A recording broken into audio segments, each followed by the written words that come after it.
আমাদের অত্র প্রতিষ্ঠানের সুযোগ্য খতিব ইসলামী চিন্তাবিদ মোহাম্মদ তালিম উদ্দিন।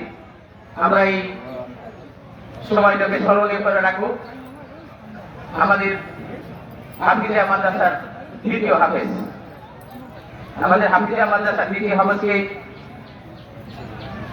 দপ্তরবন্দি কার্যক্রমে অংশ নিয়েছেন অত্র প্রতিষ্ঠানের সুযোগ্য সভাপতি এবং সাধারণ সম্পাদক মহোদয়।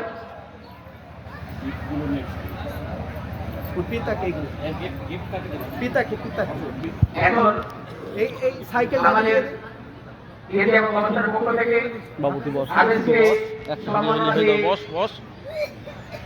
উৎসাহিত করতে যাচ্ছে আমাদের অত্র প্রতিষ্ঠানের সম্মানিত সভাপতি 10,000 টাকা দিয়ে, আমাদের এরিয়া কমিশনের পক্ষ থেকে 10,000 টাকা দিয়ে আমরা তাকে তার কৃতিত্বের স্বীকৃতি দিচ্ছি। আপনারা লক্ষ্য করছেন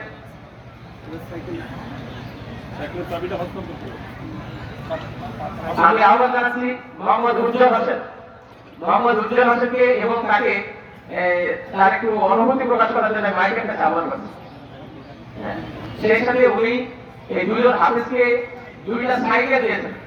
ইতিমধ্যে উনি অনেক রাত করছেন মাদ্রাসায়, সাথে সাথে এই অনুষ্ঠানে উনি 2জন হাফিজকে 2টা সাইকেল অলরেডি সাইকেলগুলো আমাদের সামনে আছে, আপনারা লক্ষ্য করছেন আমাদের ডান পাশে 2টা সাইকেল আছে, এই সাইকেল 2জন হাফিজ তুলে দিয়েছেন।